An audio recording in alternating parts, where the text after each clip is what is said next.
Hello everyone, welcome to the continuation of our discussion on the first meeting between a Muslim and a Christian. To make sure you don't miss any upcoming episodes, please subscribe to the channel.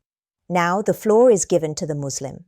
Just as Christians ask Jews to accept Jesus as the Messiah, we Muslims ask Christians, Jews and all of humanity to accept Muhammad, peace and blessings of God be upon him, as the seal of all prophets.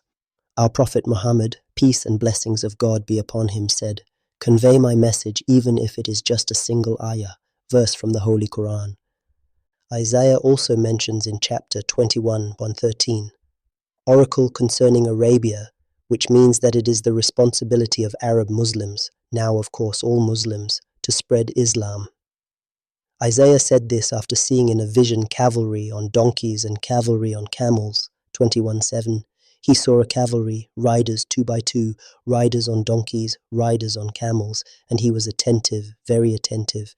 The cavalry on donkeys turned out to be Jesus who entered Jerusalem, John 12:14 and Matthew 12:5.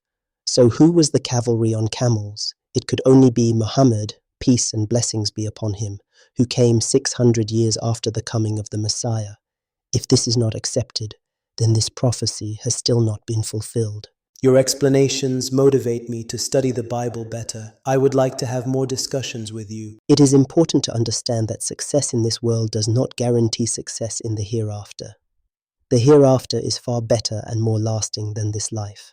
People are becoming increasingly materialistic and irreligious. You just mentioned the cavalry on camels in Isaiah, and you conclude that it was about Muhammad. Is Muhammad then prophesied in the Bible? Of course. In the Old or the New Testament? In both cases, but you will not be able to recognize him in the Bible as long as you do not believe in the oneness of God. That is to say, as long as you believe in the Trinity, the divinity of Jesus, the divine lineage of Jesus, original sin and redemption.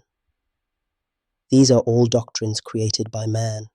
Jesus had prophesied, Matthew 15:9, that people worshipped him in vain and that they believed in doctrines created by man.